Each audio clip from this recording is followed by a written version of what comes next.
Hello guys, welcome to techjockey.com where we share everything related to tech and software.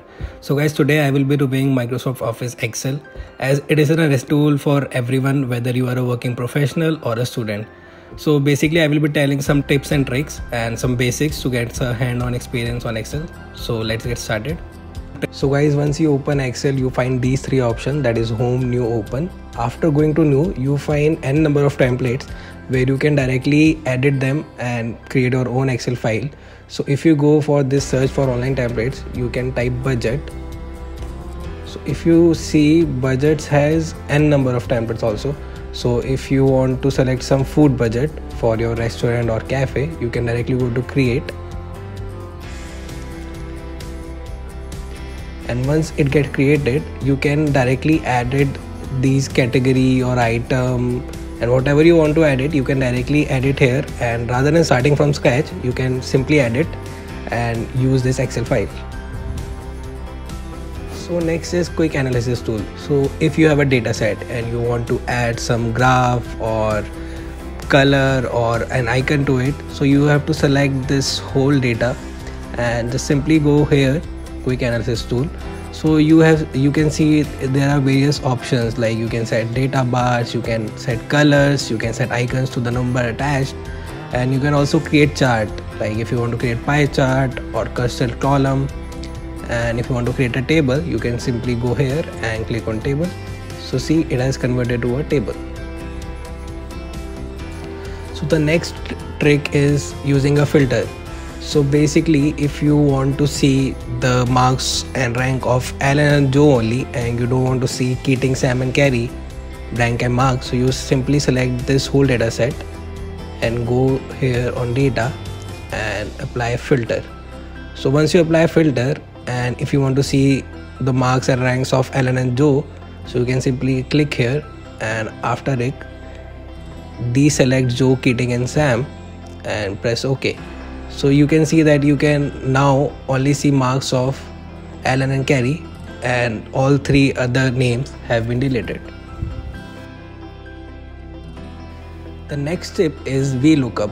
So if you have a large number of data set and you want to fetch out some data from it, so what you can simply do, like in my case, I want to see marks of Alan. So I will go here and click on the function and simply type VLOOKUP here and press go. So after selecting it, it will display a table like this. So lookup value is that value that you want to see, like I want to see the marks of Alan, so I will click here, and table array is the data set you want to select and fetch data out of it. So I will select this whole data. Code index number is basically the column numbers. So if you can see, I want to fetch data for marks, so marks is my third column, so I will like third.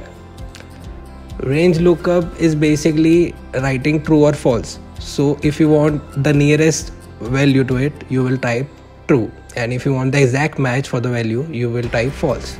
So I'm writing false because marks in my exact match, and after that I have to click OK. So you can see the marks of Alan has been shown here, that is 78, and if you drag here, you will also see the marks of Sam. So VLOOKUP is a very useful tool. So next is remove data duplication. So if you can see that I have typed Alan and Sam 2 times. So if I want to remove this, I simply have to select this data set and go to data, and after that, if you see, you got an option of remove duplicates. So it will ask you that you want to select the whole data set or just name, ranks, marks.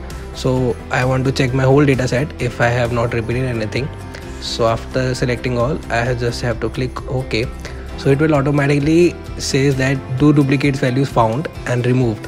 So it has automatically removed the duplicates data set and make it easy for you to analyze the data.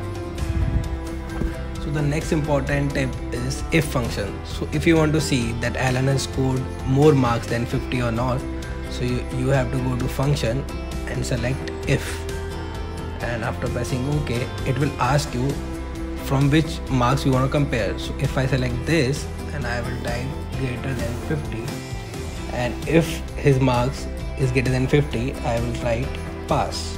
and if the statement is false, so I will write fails. So after that, clicking OK, it will automatically showing that he has scored more than 50% marks. And if you drag this, you will automatically see who has failed and who has passed. So the last thing is, whenever you copy from a Word file or directly from a browser, you find this. So if you want to convert this text into an Excel format, so you can select this data set and go to data, and from here you can go to text to columns. So just select delimited and press next. So if you see that it is asking for options, that what do you want to remove from this. So here in my text there is comma, and if it's space then I will click space, but I have dot, so I will type dot, and if you see it will automatically separate the text into the Excel format. So it is how you can transfer your text to column or in Excel format. So guys, do like and subscribe our channel and follow us for more updates.